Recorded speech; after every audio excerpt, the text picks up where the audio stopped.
In order to reduce methane, you should produce more milk per cow, but also more milk per day of life. And because when a cow is dry or when it's a heifer, the rumen works, and so there is a production of methane. So one important point, and it's very important, is to reduce the age at first calving. If you can reach a calving at 2 years, then it's efficient for productivity, for revenue, but it's also sustainable. 유전적으로 개량도 꼭 필요하다고 생각을 하고요. 그리고 또 착유 횟수가 중요하다고 생각을 합니다. 그래서 좀 전에 표현에서는 이제 로봇 착유를 사용하는 방법도 2회에서 이제 3회를 착유할 때 더 이제 많은 유량을 생산할 수 있다는 건 우리가 알고 있죠. 그래서 그런 부분도 도움 될 거라고 생각을 하고요. 번식 효율, 초정부 시기를 언제 가져가느냐 이런 것도 이제 메탄 생성을 줄일 수 있는 방안이 되겠습니다. Then transition cow management is very important because transition cow, especially for modern HF cows which lose weight in early lactation, it's really the bottleneck. So with, for example, analysis test, metabolic test, doing this is a good way also to control and to manage this transition cow period, which is critical for the performance during the whole lactation and also for reproduction. 예, 그리고 이제 그 다음 중요한 게 이제 조사료의 품질이라고 생각을 하는데요. 예치 시기가 언제냐에 따라서 어떻게 보면 효율이나 그런 이제 영양 측면도 달라지기 때문에 이런 조사료의 품질을 높이는 부분도 중요하겠습니다. And two points which are coming, we are starting to implement in Europe is, for example, diet formulation with ingredients which are lower in terms of greenhouse gases emission. For example, limiting the use of soya coming from deforested area and use of specific additives. Yeah. So, chopping the straw is also a good way to improve the digestion and improve the intake. So here a recommendation by a famous US nutritionist, and in order to improve the digestibility and intake, chopping 2 and 5 centimeters long. Especially in the TMR, it will allow also to have a better mixing with the diet and a lower risk of sorting by the cows. Otherwise, if you have long particles of more than 5 centimeters, then you have a risk that the cow don't eat this straw, and so that the diet which is really eaten will be different than the diet which is calculated by your nutritionist. 예, 그 섭취량 측면을 높이기 위해서는 이 당밀의 첨가가 또 이렇게 좋은 효과를 볼 수 있다고 생각을 하는데요.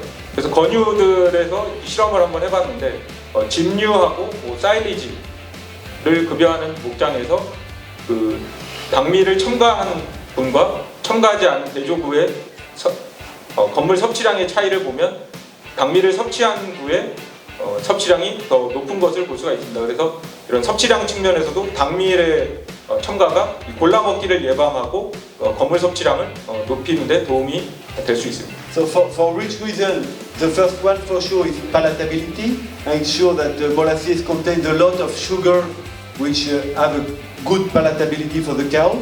And the second one is also that straw, as it contains a lot of low fermentable carbohydrate, it stays long time in the rumen, and the process of digestion is very slow. On the contrary, molasses contains sugars which are fermented fastly, which tend to speed the work of the rumen. So it stimulates the development of bacteria and activates the rumen work. 단백질의 공급이 중요한데요. 그 중에서도 이제 반추 이내에서 분해될 수 있는, 그러니까 반추위에서 활용할 수 있는 단백질의 공급이 중요합니다. 그래서 저급조사료에는 또 상대적으로 단백질이 부족하고 미생물들이 또 빠르게 활용할 수 있는 이런 에너지하고 이제 당 이런 것들이 그 단백질의 공급이 반추위 내에서 바로 활용될 수 있는 부분이 또 필요합니다. So in France we have more land, but nevertheless there are some farmers which are using also some one-shot systems, two types. Some of them have graminea hay, generally quite good quality hay, so they can have an intake of 10-12 kg of hay plus concentrate, or straw. In this case we have wheat straw or barley straw, which is poor quality and lower digestibility than rice straw.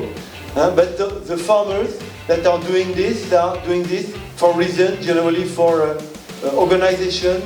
It's more they spare time and also they spare equipment they don't have to make corn silage.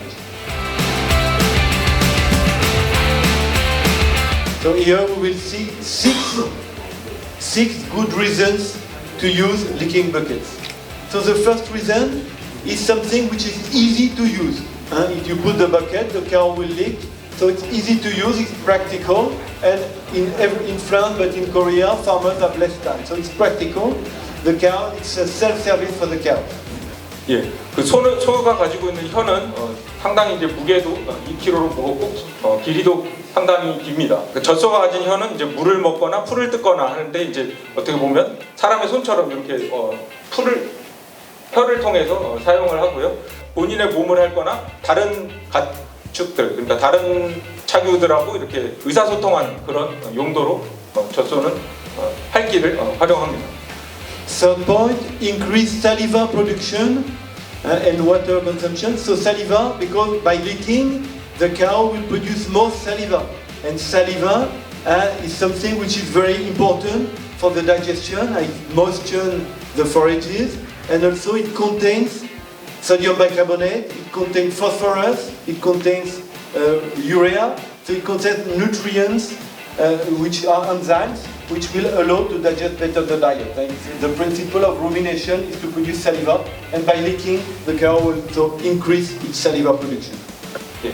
그리고 이제 버켓급여는 그 우군의 문제점을 미리 파악할 수 있는 부분이 되겠는데요. 섭취량이 한 100에서 150g 정도 부담됩니다. 근데 이게 증가를 하고 있다. 그거는 지금 우리 우군에 뭔가 지금 부족한 부분이 있고 뭔가에 지금 문제가 있다라는 그런 어떻게 보면 신호를 알 수 있는 부분이 됩니다.